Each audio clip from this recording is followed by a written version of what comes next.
Let's talk about us, baby. Let's talk about you and me. Let's talk about all the good things and the bad things that may be. Let's talk about us. Let's talk about us.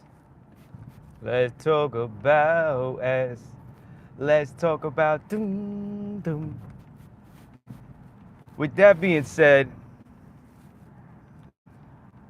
topic of discussion: pelvic floor awareness. You know, there was a time when I was trying to figure out how to get my abs right? Because it was like this big mystery. It's like, how do they do that? Looking at Men's Health, all these like muscle and fitness magazines, and obviously the quick thing for people nowadays to say is anabolics, right? Juice, the needle. I wasn't thinking about any of that before. I don't think any about it right now neither. But I'm just saying, before, because this was before like social media is just like obsessed with trying to figure out a shortcut to everything. But when it comes down to it, curiosity really trumps everything else. When you're able to do research, and not just do the research, but properly affect that knowledge that you've acquired through experimentation and consistency. So over the course of time, my obsessive curiosity to figure out how to get abs was rewarded when I understood 80-20. 80% what you eat. And again, a lot of these live streams, I say this quite often. Seems like it's common sense, but common sense is not so common. And some of this information may be like top secretive type stuff that others guard. But when it comes down to it, there's no gatekeeping needed when the people involved with actually mastering it understand how none of this stuff is easy. You don't just know exactly what to do and then it's simple after that. No, you really have to, for especially a lot of things, like the first thing I mentioned here was abs, right? It's not easy to get abs and it's not easy to maintain them. So even if you know exactly how to go about getting abs, that doesn't mean now, okay, I know exactly what to do. I can now get my abs and maintain them. It doesn't work like that, right? So much like what it took for me to learn how to get abs, and when I finally did get abs, and when I finally did figure out how to maintain them and guard them, like I tend to say, they're diamonds on my body, and I make sure I guard them not to lose them. Pelvic floor awareness is extremely important. And I tend to do these live streams with not just any one person, any one gender, any one ethnicity, any one creed, religion, anything in mind. I try and incorporate everyone in mind. So when it comes to pelvic floor awareness, it's not just me putting this PSA out for men. No, it's for women too, because the parts around the area that we're discussing are very similar when it comes to both women and men. As we age, it is very important to be on top of this. So, generally speaking, the PC muscle, right, the pubococcygeus, is an area that is commonly associated with doing Kegels. However, the PC, or the pubococcygeus, is not what we're primarily targeting. Okay, so when you do a Kegel, you're gonna hit your PC. Okay, it's pretty much that clenching motion, right?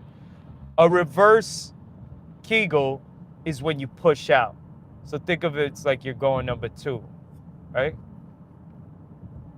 So a regular Kegel is like, you can envision yourself like if you were someone who's trying to really brandish their abs, it's like flex your abs, right? You can, much like the area we're discussing, you can either push out or you can pull in, right? But for what we're discussing here, via Kegels, you're pulling in.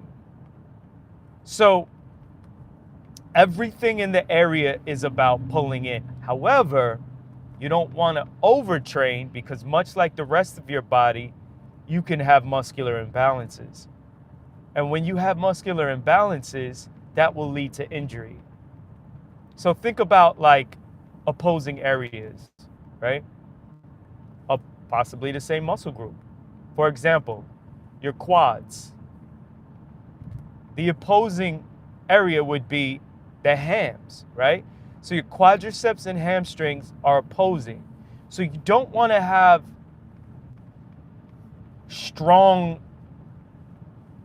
quads and then your posterior chain or the backside, your glutes, your hamstrings are weak, and then you wind up possibly catching a hernia, right? So you want to make sure there aren't muscular imbalances. So similarly, when it comes to Kegels, yeah, you want to be strong at working the pelvic floor region by doing Kegels, but you want to also make sure the reverse is on point as well. And that doesn't just mean by doing reverse Kegels, it means your flexibility should be at least at some sort of minimal level. So now, remember the visual I gave as far as pulling in, right? So when you suck in, almost not OD like you're doing a vacuum, but like when you clench in to show your abs, you generally associate flexing your abs by pulling in, right? You suck in. So now, as you'll see when I post this live stream, there will be a thumbnail that shows an individual doing like a glute bridge, right? Because you have hip thrusts and you have glute bridges, right? So a lot of the times, in my humble opinion, when you see a lot of like pelvic floor exercises, we're not talking about the flexibility exercise, the flexibility stretching exercises. No, we're talking about the actual exercises to work the pelvic floor, right? You're gonna see like abductors, adductors, which is basically like closing and opening your legs to hit your inner thighs, and outward is to hit your glutes, but the inward motion, right? to squeeze your inner thighs, you'll see something like that. You'll see, as I show on the thumbnail, glute bridges, even hip thrusts, somewhat interchangeable. You'll see movements like that, and that will be like, okay, that's how you work the area. But if we're talking about, let's talk about as baby, if we're talking about, especially as we get older, we start losing function, that can be quite a hit for confidence. Those are really not going to, they are like surrounding the region, but you have to go deeper to the core, so to say. So you gotta not just hit PC from Kegel, but you gotta hit IC and BC. IC is the ischiocavernosus, and the BC is the bulbospongiosis. The bulbospongiosis is on the bottom, and again, for women and men, it's the same. So bulbospongiosis is on the bottom, and the ischiocavernosus is on both sides towards the top. But this is still in the pelvic area, right? But it wraps around, your parts. So that's important, because the actual organs that we're referring to for, like, let's just say urine stream, when you have a big O and you let go, how intense that is, plus the actual function of the areas. Those areas are composed of smooth muscles, right? But what's important, so smooth muscles don't function the same way as skeletal muscles, right? So because it's so difficult to work smooth muscles, because smooth muscles kind of get manipulated through like stretching mechanisms more than anything, right? Whereas skeletal muscles get manipulated through the actual contractions of them, right? Both eccentric and concentric, both mainly type 1 and type 2 fibers. So this is important, because if you're not really focusing on the PC, but you're focusing on what I just mentioned, which is the IC and the BC, BC on the bottom, IC on the sides, and you have to feel for that. You can do your research on this. I'm giving you kind of like a general overview on all of this because it's important. Remember, the knowledge is important, but the actual experimentation and figuring out how to affect it is just as important, if not more important. What good is the knowledge without actually using it, right? So you have to locate the IC in order to just not do a Kegel and not just do your normal PC muscle, which is the clenching near, your number 2 area. You have to locate and feel for the IC. The IC is like doing a mini Kegel. It's like you're just doing a slight clench, because they always say, think about stopping your urine flow and, then letting go. Listen, you got to go even deeper than that. Locating the IC is like doing a mini Kegel where you're trying to feel blood flow go in and out of your area. right? And you have to have that mind to area connection. And you will actually feel it if you do a slight enough mini Kegel to where you can actually feel the blood flow through your area. And once you actually, and you got to do more research on this to kind of like finagle it to get what that is. So I'm going to be confusing type 2 and type 1 right now. One of them is correlated to like intensity, right?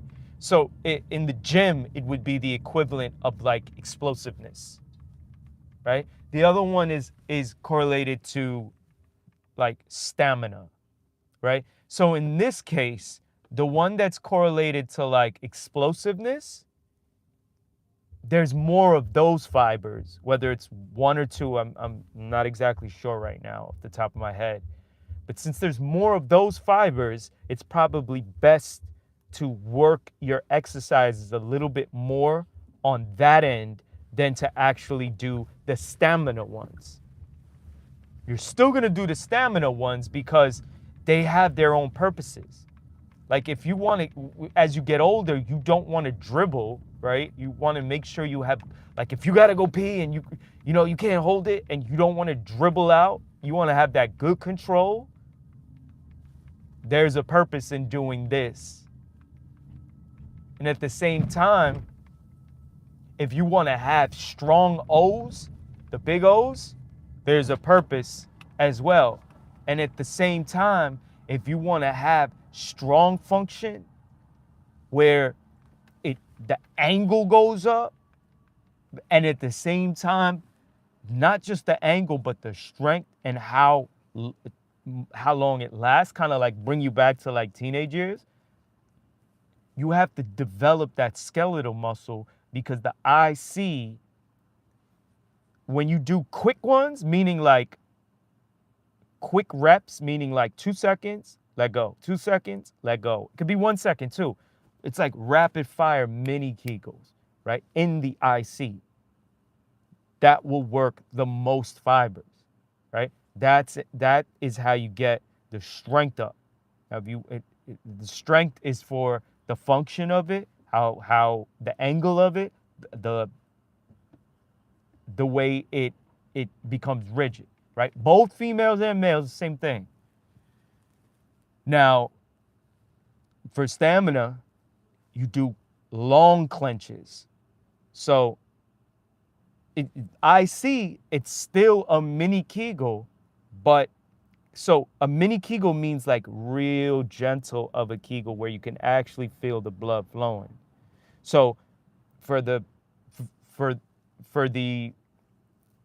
fibers that are mostly comprised in those muscles of the IC, you would do the small, the 1 to 3 seconds of holds.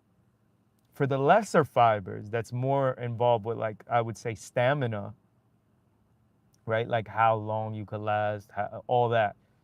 You would do the longer clenches. So it's still a mini Kegel, meaning it's really gentle and light, but instead of the 1 to 3 seconds, you would hold for like upwards of 10, 15, 20, even 30 seconds per set, and you would do like 10 sets. Excuse me, you would do 10 reps per rep, I meant. So 10 to 30 second holds per rep, and you would do like 10 reps, 20 reps, 30 reps, and 3 sets. So you do one set of like 10 to 30 reps for the 1 to 3 second holds. I know this is a little complicated, but you got to do your research as well. I'm just breaking it down. And then you should do at least one set of like the stamina ones for the IC, which are the mini Kegels, for 10 to 30 second holds per rep and like 10 to 30 reps. Okay? So those are 2 sets. Then you should do at least 1 set. So this was a total of 3 sets, right? for the BC muscle.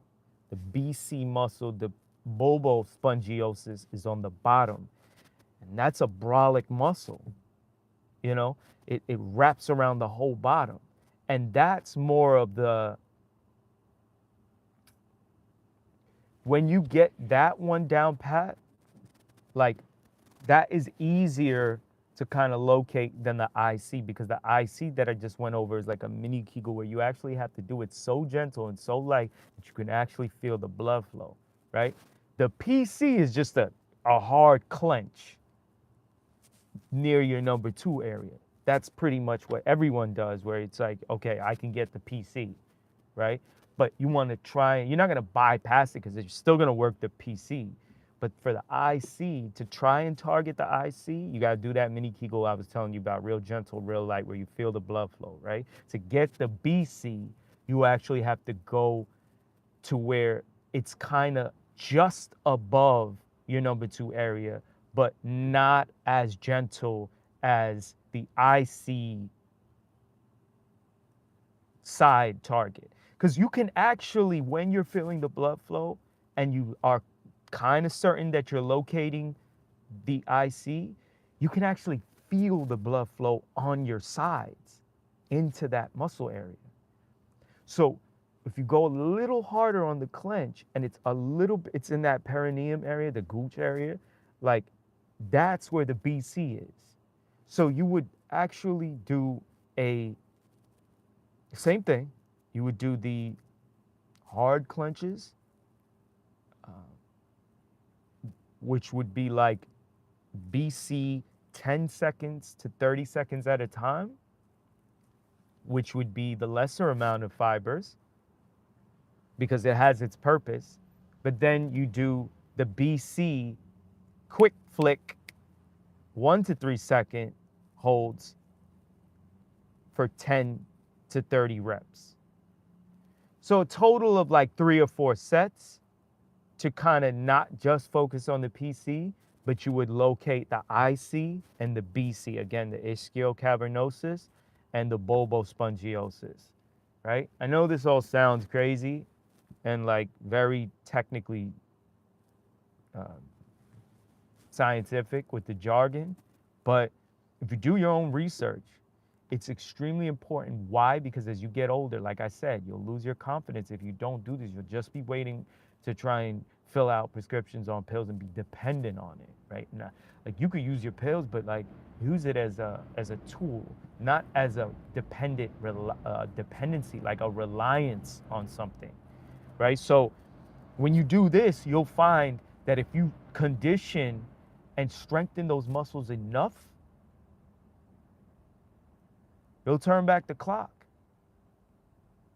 And I put this information out publicly because it's important. So now I just went through in detail in 20 plus minutes of what the IC and the BC is, right? So it's from the core of the pelvic floor region, right?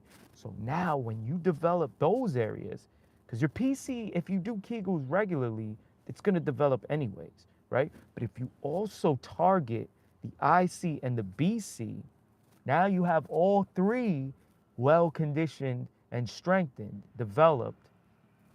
Now when you do hip thrusts and glute bridges and squats, back squats, front squats, you know, adduction, you do all those moves, and you have like low body fat, you're gonna turn the clock back.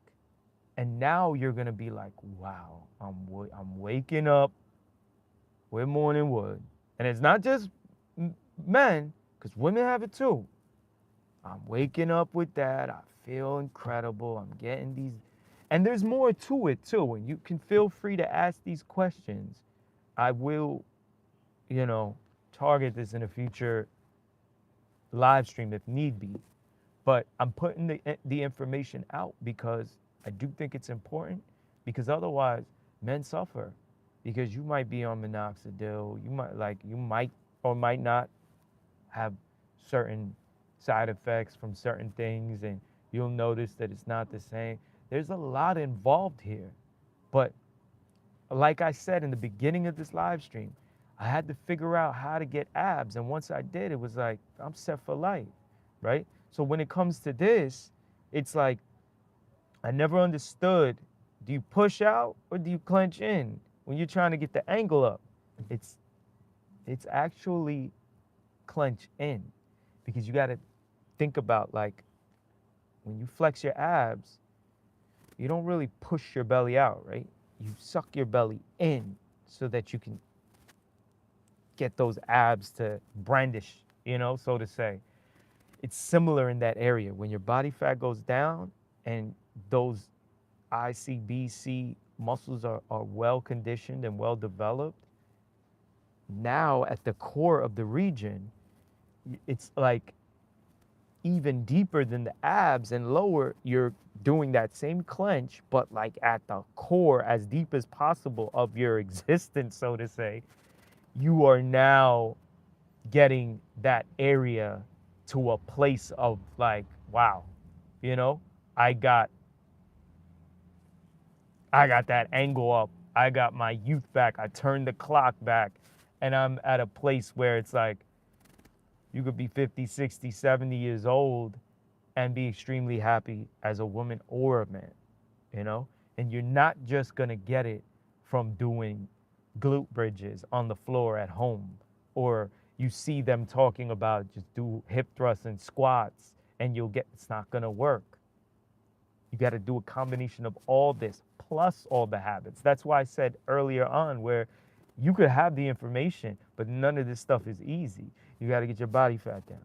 You got to get your water up. You got to have cardio. I even demonstrated on a live stream yesterday. Like, cardio doesn't just mean be jogging all day for miles, like you're preparing for a marathon. No, you could be in the gym hitting weights with low rest periods, and that's cardio, right? So you're turning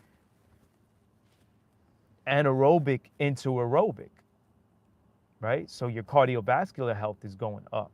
So your sleep, your sleep has to be on point, right? You got to get some sun exposure when you can, at the right times, and not overdoing it.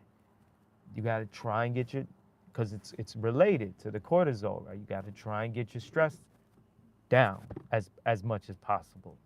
So I'm doing this live stream at a time when probably no one is really seeing this. It is what it is. I'm doing these live streams when I can. I'm not scheduling them. So it doesn't throw me off that maybe no one's seeing this. But what's important to me is that I'm putting this information out so that folks are aware, because I have the information. I know the value of it. I'm putting it out there, and none of this is easy. So I'm not gatekeeping, because I'll salute you if you get this down pat. Because, like I said, no one thing is enough to see immediate results right away. Like, there's no magic, That's why people flock to like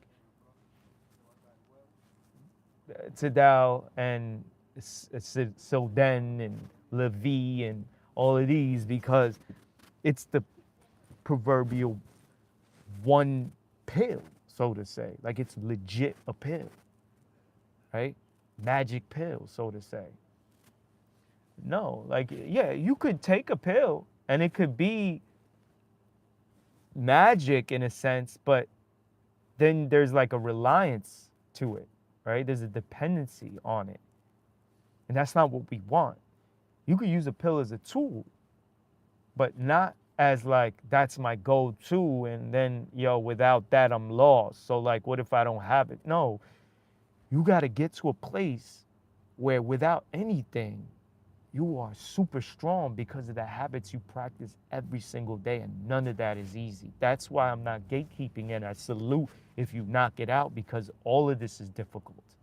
Because you have to balance a whole bunch of things in tandem consistently over a nice period of time, when life is throwing curveballs at you every single day, and the stress is not easy to manage and handle, to balance it all. and you still have to be able to find a way to do it. So if you can do all that, that's why I say I salute you, because it takes a lot to get to any level with any of this stuff, you know? So I hope that was helpful, and I hope people can utilize this information that I gave out, because like I said, I do feel like I think it's extremely valuable, especially as you get older, for both women and men. So you take that, you run with it, ask questions. I'll be doing these live streams consistently, and if there are any valuable um, information in addition to what I said that you can contribute, I'd love to read it, and I'd love to bring it up for future live streams, you know? So with that being said, I'm going to end here, and hope you all have a wonderful day, because it's twilight hours right now, and I am going to, in a few hours, set out to knock out some shoulders. So I'm going to hit delts, all three heads, talking about anterior, medial, and posterior, and some trap work, nothing crazy. I'll focus on medial, especially as men, you know, not all of us have extremely wide clavicles, so you know what time it is. Got to hit the medials, got to hit those side laterals, probably on dumbbells. And instead of doing push-ups like I would for chest, my chest is sore, by the way, from yesterday's workout, which is awesome.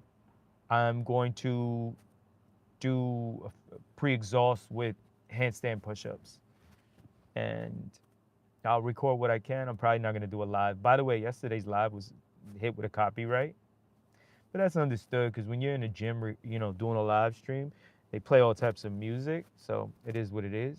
But I'm probably just gonna do a quick little recording just to, you know, show face and leave my public journal out here on holding myself accountable, not because I need approval from anyone. No one really, you know, comments too much anyway, so it's not like I'm looking for attention or anything like that. I'm putting out my own public journal to hold myself accountable, and hopefully it inspires someone at the same time.